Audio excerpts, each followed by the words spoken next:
하나님의 구속사가 펼쳐지는 승리의 모판이 되는 이스라엘의 12지파는 야곱의 아들 12아들들이 그 시조가 되는데요.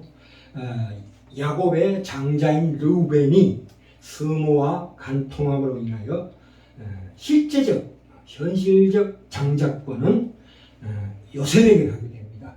근데 요셉 지파라는 건 없고 요셉이 낳은 아들 에브라임과 므낫세에게 넘어가는데요.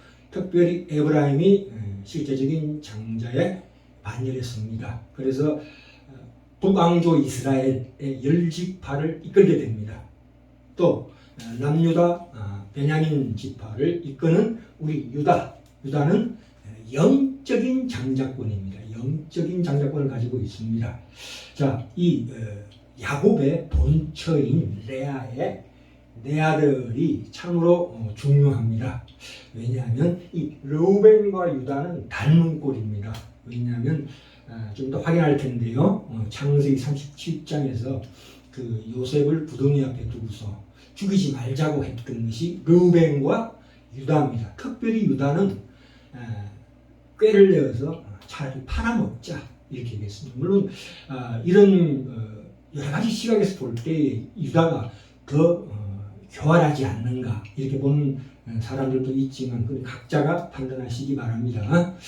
그래서 르우벤과 유다는 요셉을 살린 자들이죠.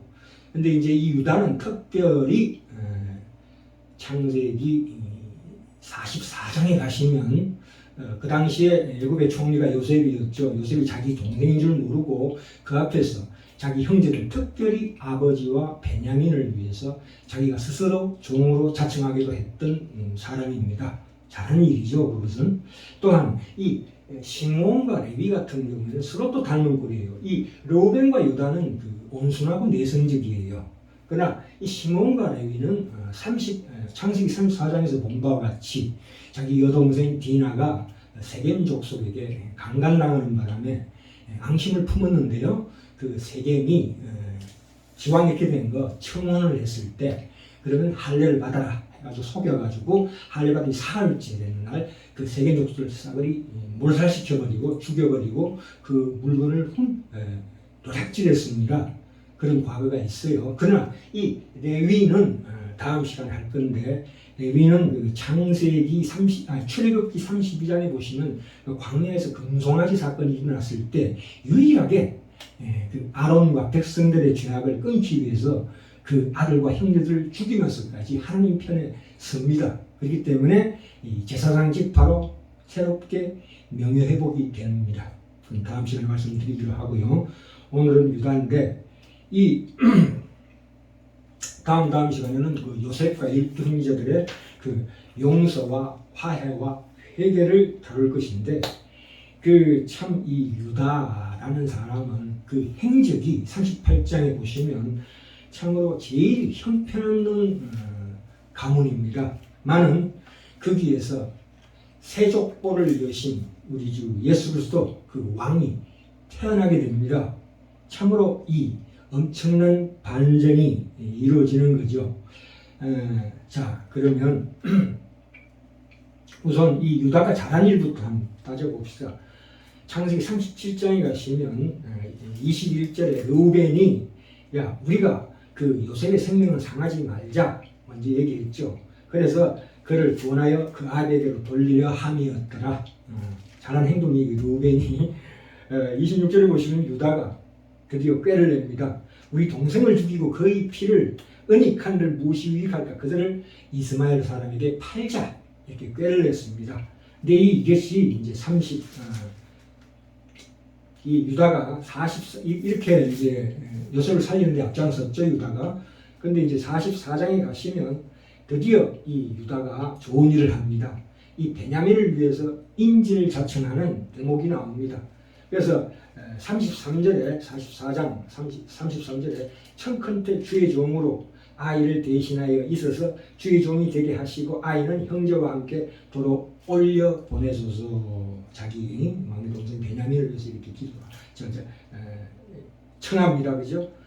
그래서 아버지가 참으로 그 아버지를 위해서 이렇게 내가 어찌 아이와 함께 하지 아니하고 내 아비에게로 올라갈 수 있으리까 두렵건대 제가 내 아비에게 미침을 보이리라 이렇게 보리로다 이렇게 얘기했습니다. 아버지를 위한 그 극진한 마음이 있었어요. 자, 그래서 오늘 창세기 49장으로 갈까요? 이 유다에게 행한 야곱의 유언 중에서 가장 중요한 축복의 말씀이 나옵니다. 창세기 49장에 8절부터 10절까지 제가 읽겠습니다. 유다야 너는 너의 형제의 찬송이 될지라 네 손이 네 원수의 목을 잡을 것이요 내 아비 아들들이 네 앞에 절하리로다. 유다는 사자 새끼로다. 내 아들아 너는 움킨 것을 찢고 올라갔도다. 그의 엎드리고 웅크린 수서자 같고 암사자 같도다. 누가 그를 범할 수 있으랴. 홀이 유다를 떠나지 아니하며 홀이라는 것은 통치자의 지팡이를 의미합니다. 치리자의 지팡이 뒤에 나오죠. 그 발 사이에서 떠나지 아니하시기를 실로가 오시기까지 미치리니 그에게 모든 백성이 복종하리로다. 실로라는 것은 당시에 덮개를 무셨던 것이 지명입니다. 지명을 빗대어서 참으로 귀한 유다에 대한 축복의 말씀이 나옵니다. 이 창세기 49장은 민수기 2장으로 연결이 됩니다. 같이 풀어야 합니다. 신명기 33장에서 모세가 특별히 유다를 위해서 이런 축복을 내립니다. 유다에 대한 축복은 이러하니라. 일렀으되 여호와여 유다의 음성을 들으시고 그 백성에게로 인도하시오며 그 손으로 자유를 위하여 싸우게 하시고 주께서 도우사 그로 내 대적을 치게 하시기를 원하나이다. 여호와께 모세와 아론에게 일러 가라사대 이렇게 나옵니다. 여호와께서 그렇게 말씀하십니다. 근데 여기 보시면 민수기 2장에 보시면 쭉 넘어가 볼까요? 민수기 2장에 보시면 진의 편성이 나옵니다. 그러니까 이 유다에 대한 축복은 전부 전쟁에 관한 것입니다. 그렇기 때문에 유다는 이스라엘이 이 전쟁을 할 때 가장 선두에 선 대열 중에 하나예요. 동쪽에 해 뜨는 쪽으로 향하여, 그렇죠? 여기 보시면 해막을 향하여 사방으로 치는 동서남북으로 치는데 그 동방 해돋는 쪽에 진칠자는 유다의 진영의 군비에 속한 자라 이렇게 나옵니다. 유다 자손의 수가 74,600명이에요. 옆에 이사갈 지파와 스불론 지파가 합쳐서 토탈해서 186,400명이나 됩니다. 그들이 제1대로 행진할지니라. 이렇게 이사갈과 스불론 지파를 유다 지파의 좌우에 둡니다. 그래서 이 적군과 충돌할 때 가장 먼저 부딪히는 것이 맨 앞에 선 유다가 됩니다. 그래서 이 창세기 49장에서 야곱이 유다에게 축복한 내용 중에 사자라는 말이 나옵니다. 사자는 원수를 찢어 발기는 예수님의 귀한 왕권을 의미하죠. 그렇기 때문에 유다가 왕권과 통치권을 가지고 있습니다. 예수님 오실 때까지. 이 옛날 전쟁에는 왕이 전쟁했을 때 가장 앞장을 서는 법입니다. 그래서 유다에게 허락하신 이 왕권이야말로 나중에 이어지는 다윗의 왕권과 함께 하나님께서 유다 지파에 허락하신 왕권의 승리, 영광, 높음, 그런 지위의 확고한 등을 축복의 내용으로 삼고 있는 것입니다. 이것은 유다 지파에게 주는 거지만 결국은 이것이 오늘날 우리 모든 성도에게 연결되는 내용이라는 것을 알 수가 있습니다. 그 이유는 이 유다가 이런 복을 받을 만한 사람이 아니기 때문입니다. 그렇죠? 창세기 38장 가시면 37장에서도 팔아먹자라고 꾀를 냈죠. 물론 그것을 좋게 보는 분도 계시지만 38장에 가볼까요? 창세기 38장에 보시면 이 유다 지파의 계보가 나옵니다. 참 이 유다는 참 이 희한한 사람입니다. 38장의 계보를 보면 이 요셉 이야기가 37장, 39장에서 계속 이어지는 가운데 유다가 뜬금없이 올라옵니다. 유다의 이야기가 나오는데 이 유다는 아시다시피 이방 여인인 가나안 여인을 부인으로 씁니다. 이 첫 아들, 그러니까 이제 엘, 둘째 아들 오난, 셋째 아들 셀라인데 이 첫째 아들 엘의 며느리가 다말입니다. 근데 이 큰아들 엘이 죽습니다. 수원법이라고 그래가지고 이스라엘에서는 그 형이 죽으면 그 아내를 그 둘째 동생에게 주게 되어 있는데, 근데 둘째 아들도 자기가 딴짓을 합니다. 그 이름이 오난, 그 독일어로 오나니라고 합니다. 마스터베이션. 예. 그래서 그렇게 딴짓하다가 죽습니다. 이제 남은 셋째 셀라가 남아 있는데 유다가 셀라가 어리고 죽을까 싶어서 주지 않습니다. 그랬을 때 다말이 꾀를 내어가지고 유다를 속입니다. 그래서 유다가 다말과 동침하게 됩니다. 근데 이것은 결국 유다의 잘못입니다. 그렇죠? 이 유다의 행적을 보시면 참 이 12형제 중에 제일 나쁜 행동을 많이 했습니다. 그 유다의 가문이 참으로 세상의 속물들의 그 행태와 방불한 삶을 살았습니다. 누구나 저지를 수 있는 썩은 우리 속에 있는 옛사람의 그 본성, 습성이 나타난 것이 바로 유다의 일생입니다. 근데 이 뜻밖에도 이 요셉이 아닌 유다 지파에서 나중에 이스라엘의 건국의 최고 수장인 다윗이 태어나지요. 예수님께서 유다 지파에서 태어납니다. 그죠? 그래서 그러면 이게 무슨 뜻이냐? 우리에게 일어난 하나님께서 우리에게 베푸신 그 구원이 결국 우리한테는 아무 이유와 원인이 없다는 것을 하나님께서 밝히기 위한 너무나 충분한 하나님의 계시요 배려다, 이렇게 이해하시면 됩니다.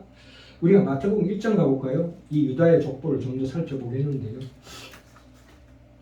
마태복음 1장에 보시면 1장 1절부터 17절까지인데요.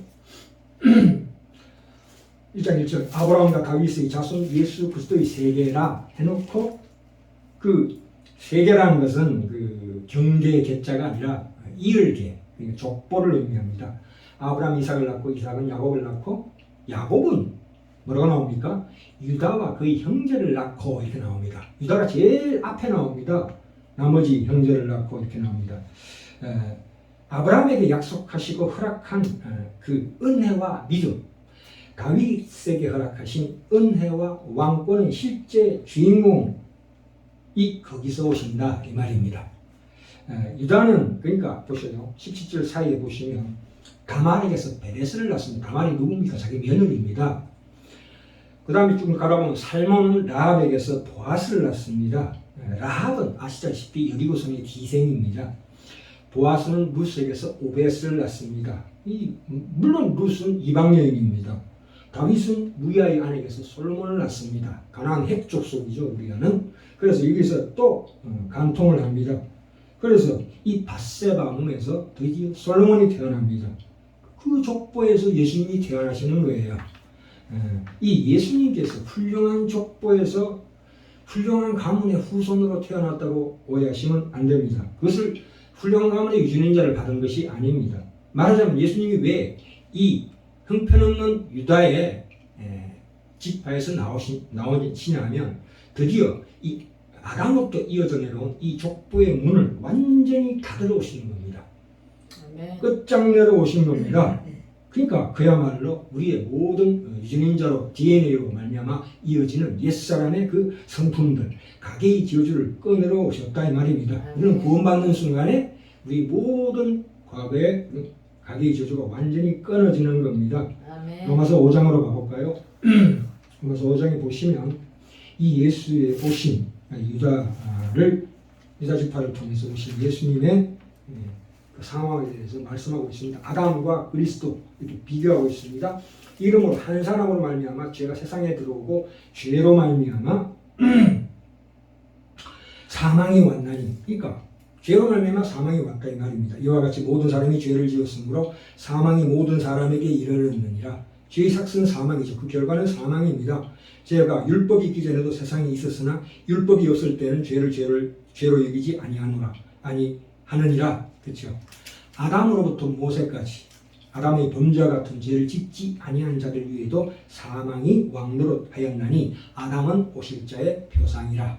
예, 그러니까 죄는 아담이 지었지만 우리는 그렇기 때문에 그 씨로 말미암아 우리는 죄인으로 태어나게 됩니다. 내가 비록 죄를 안 지었다 할지라도 죄인으로 태어납니다. 죄를 행하지 않았지만 죄인이 된다 이 말입니다. 이제 모세가 그 시내산 율법을 주셨죠. 그래 하나님께서 주셨죠.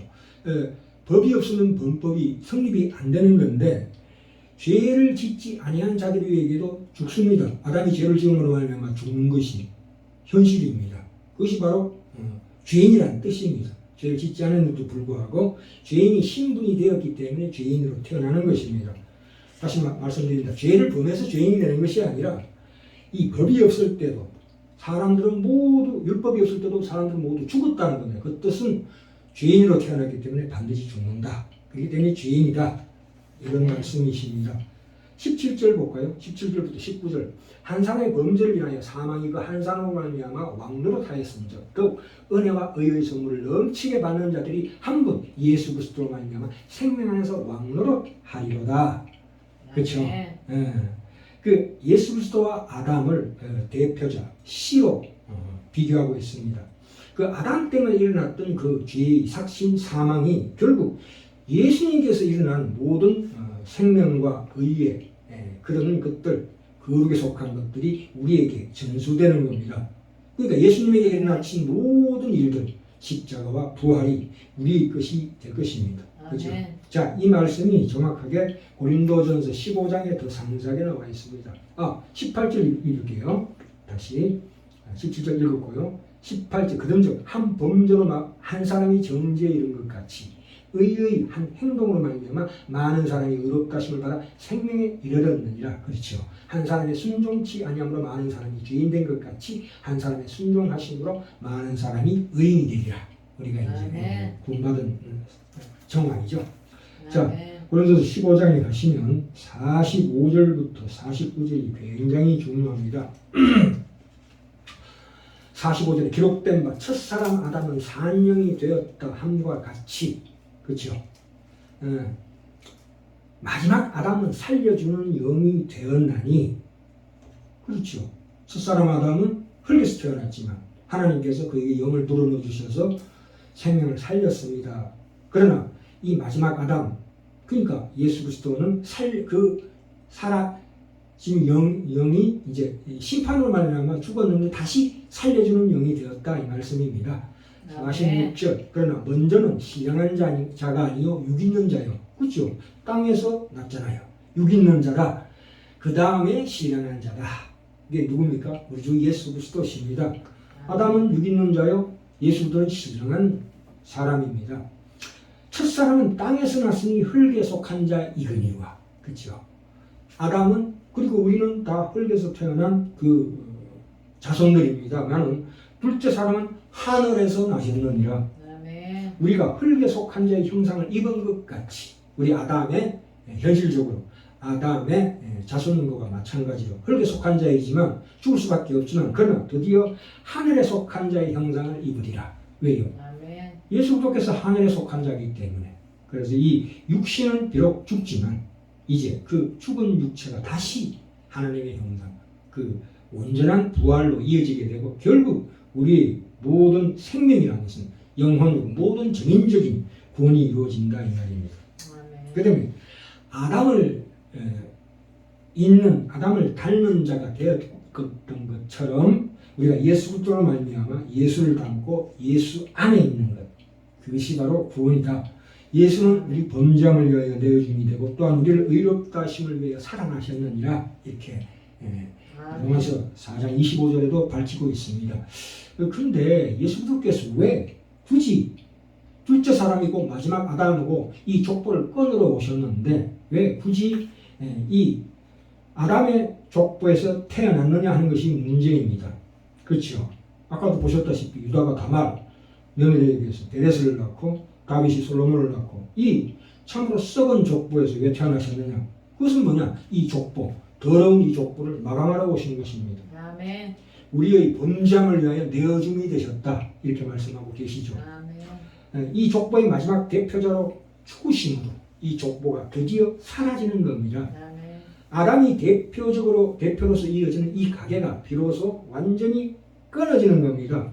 말하자면 이스라엘 백성들이 애국을 탈출해서 홍해를 건널 때 다 죽은 것처럼 옛날의 족보는 다 끊어져서 비로소 예수 안에서 우리 모든 인류가 다 심판을 받아 다 죽은 겁니다. 그래서 그 가운데서 다시 예수님께서 인류의 새로운 대표자, 새 족보의 시조가 되시는 겁니다. 아멘. 그것이 우리를 의롭다 하심을 위해 살아나셨다라는 아멘. 부활 생명의 뜻입니다. 예. 우리는 아담의 후손이 아닙니다. 아담에게 있었던 것이 그 후손에게 전가되었듯이 예수 그리스도에 있는 것이 우리 그분의 후손들에게 그대로 전가되는 것입니다. 물론 현실적으로는 아담의 후손으로 계속 출생하지만 결국 우리가 예수를 믿음으로 말미암아 이 족보에서 저 족보로 넘어가게 됩니다. 그 믿음이라는 것도 하나님께서 먼저 주시고 우리를 장님되었던 자를 날 때부터 장님되었던 자는 눈을 뜨게 하셔서 비록 구원을 하신 겁니다. 이것이 구원입니다. 예수 그리스도의 오심과 부활입니다. 바로 이거야말로 이 구원을 이루신 하나님의 지혜이고 능력이고 권능입니다. 마지막으로 창세기 13장에 가시면 하나님께서 아브라함에게 인류의 영적인 조상의 반열에 첫 번째로 두면서 무슨 말씀을 하셨냐면 너는 눈을 들어 동서남북을 바라보라. 보이는 땅을 너와 네 자손에게 주리라. 하늘의 별 같고 바다의 모래 같고 땅의 티끌 같은 너 자손에게 주리라 했던 그 자손이라는 것은 뭐냐면 갈라디아서 3장 16절에 보시면 이 약속들은 아브라함과 그 자손에게 말씀하신 것인데 여럿을 가리켜 자손들이라 하지 아니하시고 오직 하나를 가리켜 네 자손이라 하셨으니 곧 그리스도라. 약속하신 자손이 누구라고요? 예수 그리스도입니다. 이삭이 그 표상입니다. 그래서 우리가 이 아브라함의 자손은 단수이면서도 복수다 이 말입니다. 우리는 하나님과의 관계에서 율법적인 잣대로 하나님과 관계를 확인하면 안 됩니다. 내가 잘하면 하나님이 기뻐하고 내가 실패하면 하나님이 미워하신다고 생각하시면 안 됩니다. 그것은 우리의 본성적인 행위의 법칙으로 바라보는 하나님을 제한하는 행동입니다. 성경은 뭡니까? 예수 그리스도 안에서 은혜 아래에 있기 때문에 나의 모든 어떤 행실에도 상관없이 예수 그리스도 안에 있게 된다. 그러니까 그 믿음을 가져라 이렇게 나옵니다. 그죠? 그래서 그러나 우리가 알다시피 이게 결국은 우리에게 책임으로 주어집니다. 그러면 네가 하나님의 자녀로서 과거의 죄의 종으로 죄가 주인으로 살 때하고 지금하고 다르지 않냐? 은혜가 왕노릇하는 지금 네가 상태가 그런 상태인데 어떻게 죄에 머물 수 있겠느냐 이 말이 로마서에 계속 나옵니다. 그렇죠? 네. 이 하나님께서 나를 구원하셨다는 것은 결국 법적 관계에 있지 않고 은혜와 사랑의 관계에 있다는 이 깊은 진리, 생명의 말씀 속에서 나 자신을 돌아볼 때 비로소 나는 하나님과 나 관계가 남남의 관계가 아니고 내가 잘하면 복받고 못하면 벌 주는 그런 관계가 아니고 비로소 그때의 생명의 성령의 법에 의해서 내가 묶임 받아서 예수와 한 몸이 되는 거예요. 그래서 내가 결국 행하는 모든 것들은 하나님 앞에 참 찬송이 되는 행동으로 나타나기 때문에 결국 우리가 그렇게 할 수밖에 없는 우리의 책임이 주어진다. 그 책임이라는 것은 결국 기쁨으로 소망으로 가지는 책임이 되는 것입니다.